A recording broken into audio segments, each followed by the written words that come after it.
Shalom Bapak Ibu semua. Tidak sedikit orang bertanya kepada saya, baik dari yang Kristen maupun dari yang Islam, berkaitan dengan Markus pasal 16 ayat 17 sampai 18. Tanda-tanda ini yang akan menyertai orang-orang yang percaya. Mereka akan mengusir setan-setan demi namaku. Mereka akan berbicara dalam bahasa-bahasa yang baru bagi mereka. Mereka akan memegang ular, dan sekalipun mereka minum racun maut, mereka tidak akan mendapat celaka. Mereka akan meletakkan tangannya atas orang sakit, dan orang itu akan sembuh. Nah, ada hal yang paling menarik dari ayat ini Bapak Ibu. Yang banyak ditanyakan orang kepada saya, apakah orang Kristen harus membuktikan ayat ini benar, harus minum racun maut dan tidak mati? Dan saya katakan, tidak, bukan itu maksud daripada ayat ini. Mau tahu ulasan lebih lanjut? Tunggu video ini. Nah, Markus 16 ayat 17-18 itu memiliki 4 komponen Bapak Ibu. Komponen yang pertama adalah para rasul, yang kedua adalah pemberitaan Injil, yang ketiga adalah orang percaya, dan yang keempat adalah orang yang tidak percaya. Nah, kita pelajari dulu masing-masing komponen. Komponen yang pertama, lalu ia berkata kepada mereka, pergilah ke seluruh dunia, beritakanlah Injil kepada semua orang. Orang yang tidak mau percaya kepadaku akan dihukum, tetapi orang yang percaya dan dibaptis akan diselamatkan. Nah, siapa mereka itu? Kepada siapa ayat itu ditujukan? Yang pertama adalah mereka adalah para rasul, murid-murid dari Tuhan Yesus sendiri. Dan mereka juga terlibat di dalam pemberitaan Injil. Jadi, ayat ini yang pertama sekali prioritasnya adalah kepada para rasul. Mereka diperlengkapi dengan tanda-tanda untuk mengkonfirmasi pesan kabar baik yang diberikan oleh Allah. Nah, yang kedua, tanda-tanda ini akan menyertai orang-orang yang percaya. Nah, siapa orang-orang yang percaya itu, Bapak Ibu? Yang percaya itu adalah para rasul dan orang-orang yang percaya kepada Kristus yang terlibat di dalam pemberitaan Injil. Jadi sudah jelas. Markus 16 ayat 17-18. Yang pertama itu ditujukan kepada para rasul dan orang-orang yang terlibat dalam pemberitaan Injil. Nah, kita baca di dalam literatur yang lain. Jesus granted miraculous powers to protect these early believers and to confirm their message. Yesus menggaransi, menjamin ada kuasa yang penuh dengan mujizat yang melindungi gereja mula-mula dan untuk mengkonfirmasi pesan yang mereka sampaikan kepada banyak orang. Nah, sebagai contoh, Kisah 6 ayat 8. Dan Stefanus yang penuh dengan karunia dan kuasa mengadakan mujizat-mujizat dan tanda-tanda. Perhatikan dalam bahasa Yunaninya ada semia di sana. Walaupun Stefanus bukan rasul, tetapi dia adalah orang yang percaya kepada Kristus. Stefanus bisa melakukan tanda-tanda mujizat. Makna ayat-ayat ini makin kabur, makin banyak menyesatkan orang. Kalau kau bahas dengan literatur, dengan ayat-ayat lain, ayat ini sudah sangat jelas. Konteksnya adalah ayat-ayat sebelumnya, yaitu ayat ke-15, ayat ke-16. Tinggal dipelajari saja. Kalau memang ayat ini tidak cocok, ya sudah, jangan diterima, jangan dicocok-cocokkan. Markus pasal 16 ayat ke-15. Lalu ia berkata kepada mereka, pergilah ke seluruh dunia, beritakanlah Injil kepada segala makhluk. Di sini ada 2 komponen. Yang pertama adalah mereka yang memberitakan Injil. Yang kedua adalah orang-orang yang menerima pemberitaan Injil tersebut. Lalu ia berkata kepada mereka, pergilah ke seluruh dunia. Ini untuk mereka yang memberitakan Injil. Beritakanlah Injil kepada segala makhluk. Segala makhluk adalah orang yang menerima pemberitaan Injil tersebut.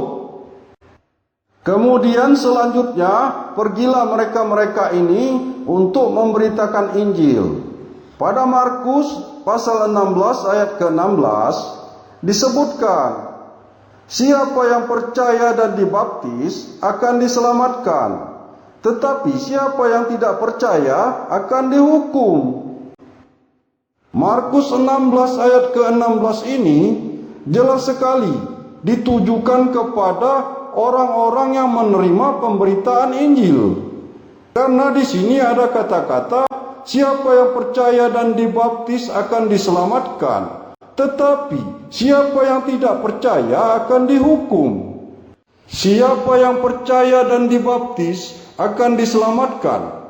Kata-kata ini tidak mungkin ditujukan kepada mereka-mereka yang memberitakan Injil tersebut, karena mereka sudah percaya dan sudah dibaptis.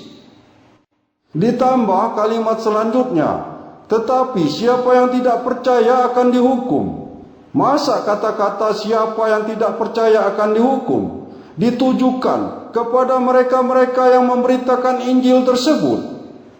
Tidak mungkin orang yang tidak percaya Injil memberitakan Injil. Jadi kesimpulannya, Markus pasal 16 ayat ke-16 ini ditujukan kepada orang-orang yang telah menerima pemberitaan Injil. Markus pasal 16 ayat ke-17.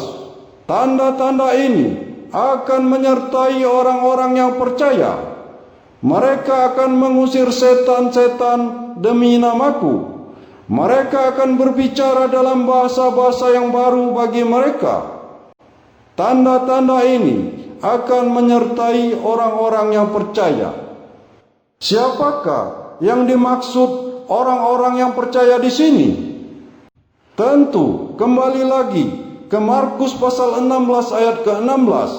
Siapa yang percaya dan dibaptis akan diselamatkan. Jadi, tanda-tanda ini akan menyertai orang-orang yang telah menerima pemberitaan Injil, yang percaya dan dibaptis, yang akan diselamatkan. Mereka akan mengusir setan-setan demi namaku. Mereka akan berbicara dalam bahasa-bahasa yang baru bagi mereka. Mereka akan memegang ular, dan sekalipun mereka minum racun maut, mereka tidak akan mendapat celaka. Mereka akan meletakkan tangannya atas orang sakit, dan orang itu akan sembuh. Markus pasal 16 ayat ke-18 ini bukan hanya diususkan untuk orang-orang yang memberitakan Injil, tetapi ditujukan untuk seluruh orang-orang yang percaya dan dibaptis yang akan diselamatkan. Tanda-tanda ini akan menyertai orang-orang yang percaya, adalah sebagai tes keimanan bagi orang-orang yang percaya. Karena siapa yang percaya dan dibaptis akan diselamatkan. Dan sebaliknya, siapa yang pura-pura percaya dan pura-pura dibaptis akan celaka. Dan siapa yang tidak percaya akan dihukum. Untuk apa kau membuat teori-teori dengan menggunakan ayat lain? Cukup dengan ayat-ayat ini saja, sudah sangat jelas sekali. Bukan rahasia lagi. Markus pasal 16 ayat ke-9 sampai dengan ayat ke-20. Menurut catatan kaki dari beberapa versi Alkitab adalah ayat palsu. Dan sudah ada versi Alkitab yang sengaja menghapusnya karena sudah banyak memakan korban. Markus pasal 16 ayat 15 sampai 18. Lalu ia berkata kepada mereka, "Pergilah ke seluruh dunia, beritakanlah Injil kepada segala makhluk. Siapa yang percaya dan dibaptis akan diselamatkan, tetapi siapa yang tidak percaya akan dihukum." Tanda-tanda ini akan menyertai orang-orang yang percaya. Mereka akan mengusir setan-setan demi namaku. Mereka akan berbicara dalam bahasa-bahasa yang baru bagi mereka. Mereka akan memegang ular, dan sekalipun mereka minum racun maut, mereka tidak akan mendapat celaka. Mereka akan meletakkan tangannya atas orang sakit, dan orang itu akan sembuh. Jadi jelas sekali makna dari ayat-ayat ini apabila kita sambungkan dan kita baca seperti ini.